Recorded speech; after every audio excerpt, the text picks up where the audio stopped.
And then there's this great piece by my buddy John Lott, Fox News, and we'll link to this too.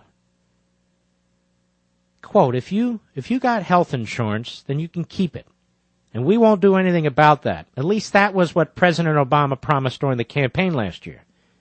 We'll add that to a very long list of broken campaign promises, including cutting government spending, reducing the deficit, and no family making less than $250,000 a year will see any form of tax increase. My comment, all flat-out lies.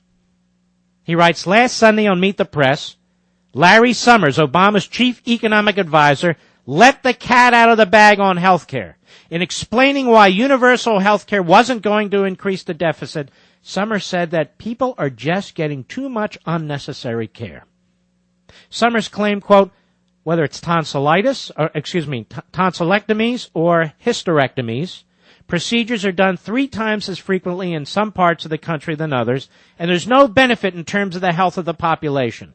And by doing the right kind of cost effectiveness, he said, by making the right kinds of investments in protection, some experts that we estimate that we could take as much as $700 billion a year out of our healthcare system, unquote. Folks, listen, this is very important. This gets to the nub of it. Lott writes, this sure seems like rationing.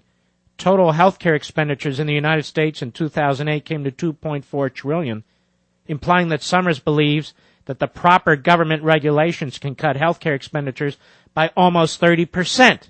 He goes on. Tonsillectomies have primarily been done because of acute or chronic throat pain, where different people are willing to draw the line between pain and surgery is a choice that we have traditionally left to patients. But unless you know something about the patient's preferences, it's hard to claim that surgery was a mistake. The selective use of statistics by Summers and others in the Obama administration is startling.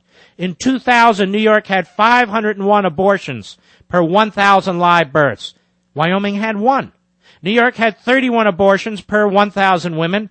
Wyoming had fewer than 1. Abortion procedures rarely involve the health of the mother, yet presumably Summers wouldn't argue that these gaps, which are 10 to 167 times greater than the 3-to-1 ratio that so upsets him for other procedures, imply that abortion should be rationed.